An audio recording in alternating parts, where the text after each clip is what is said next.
I would much rather be discussing other issues on this week's Insert Philosophy Here podcast's view on current events. But obviously, if I'm going to have a philosophical analysis of current events, it is incumbent upon me to discuss war. Putin's invasion of Ukraine brings up a very vexing philosophical question. When is war morally defensible? A small but ancient part of political philosophy is known as just war theory, as in justice and war.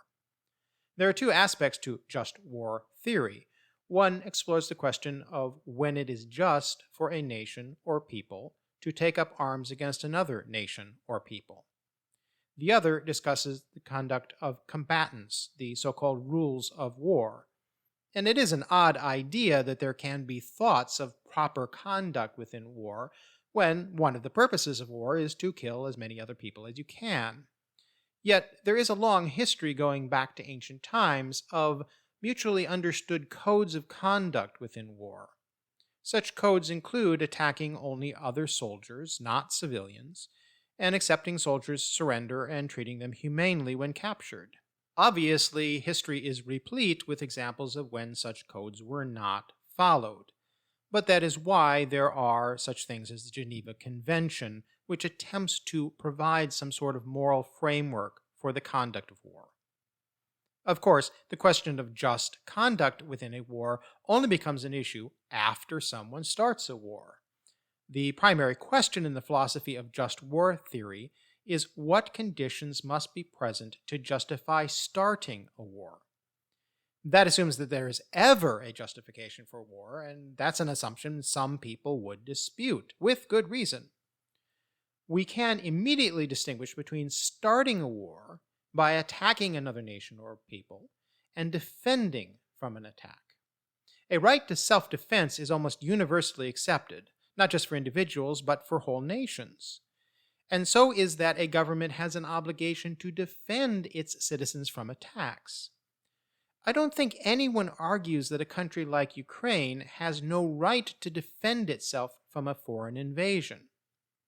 A nation's right to defend itself is included in Article 51 of the United Nations Charter.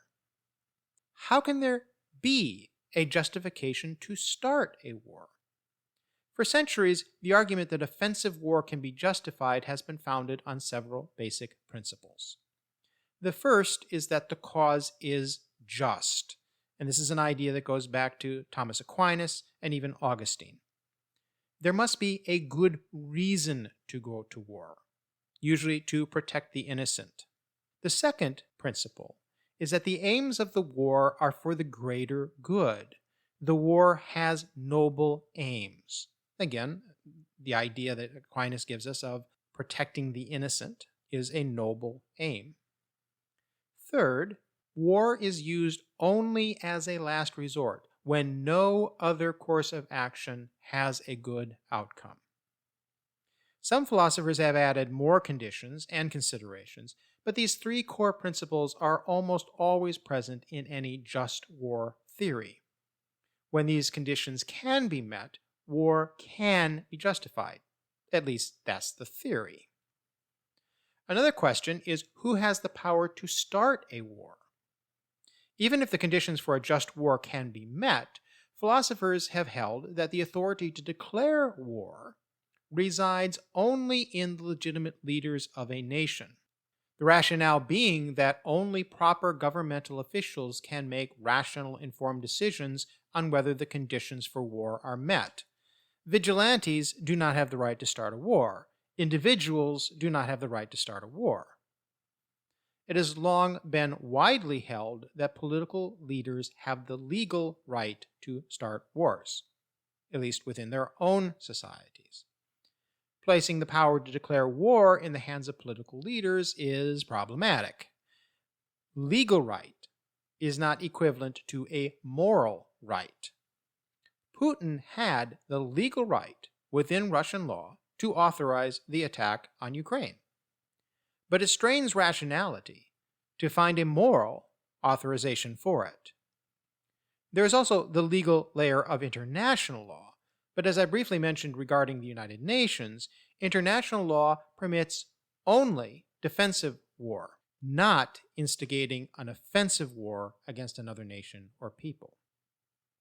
Self-defense, or protecting the innocent, qualify as just causes with just intentions. If an attack is ongoing, then other options such as diplomacy are no longer options. The philosopher Thomas Hobbes said that the first natural law for humanity was to seek the peace, but failing that, to defend oneself by any means necessary. Hobbes here is expressing a widely held human sentiment. Fundamentally, we want to be left in peace, but we will defend ourselves when our peace is disturbed. Hobbes's political philosophy leaves a lot to be desired because he advocated totalitarian government. But he did say that the fundamental duty of government is to protect its population from threats to their peace, in particular from foreign invasion. It was a sign of the times in which he lived, the 1600s. The biggest threat, perceived by Hobbes and many others at that time, was foreign invasion. Some argue that even if a nation has not been attacked, the right to self-defense entitles them to attack in a preemptive strike. This was the United States' justification for invading Iraq in 2003. Iraq could use weapons of mass destruction, went the argument. Therefore, we need to invade to prevent that from happening. To establish that rationale, the U.S. government tried to establish the existence of weapons of mass destruction in Iraq and provided what they considered evidence for that. If, as now seems to be the case, there were no weapons of mass destruction in Iraq, then the 2003 invasion of Iraq was not justified and not justifiable. Establishing legal authority to start a war did not translate to the moral authority to do so. Even with a United Nations sanction of the war, if that sanction was based upon false premises, then it lacked moral weight. It is revealing that political leaders seek to morally justify their desire to start wars. It shows the importance of the concept of a just war, even for despots. Adolf Hitler spent considerable time and energy attempting to justify starting a war. He eventually resorted to manufacturing incidents of Polish attacks on the German border, most notably a fake attack on the Gliwice radio station, and used these as justification for the invasion of Poland.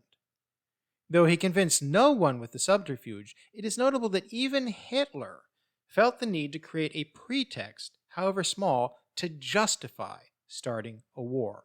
He sought moral authority to do so. Putin acted similarly before his invasion of Ukraine. Historians will later debate whether particular incidents in Donetsk and Luhansk were false flag operations. But in general, Putin attempted to establish Ukrainian aggression as the pretext for war, including accusations of genocide. Though Putin provided no evidence at all for his assertions, he still felt the need to justify his act of war. It is not a political statement to condemn an unjustified invasion of another nation. That is a moral statement that transcends political considerations. It is difficult to see how desiring war is morally defensible, though it is certainly morally laudable to defend the innocent militarily. If we say, as we seem to have to say, that fighting war to defend the innocent is a moral good, then we need to guard against a slippery slope. Many wars throughout history have been justified with the rationale that a nation needs to act militarily on behalf of innocents in another country. One common rationale is irredentism, the push to reunite with one's own nation territories historically or ethnically related, but currently within the boundaries of another political unit. Putin says he wants to protect and liberate Russian-speaking peoples in other countries. Hitler wanted to unite ethnic Germans under one large nation, and so on throughout history. Are these truly moral arguments, or are they political pretexts to justify military aggression? We must admit that acting to protect a persecuted minority in another nation may be justifiable. But this is a slippery slope leading to easy abuses, as has been proven. It would be wonderful to be able to ban all war as immoral and relegate war to the dustbin of history as an archaic relic. We would love to believe that humanity has evolved past the need for war. But the need remains for self-defense against madmen and opportunists.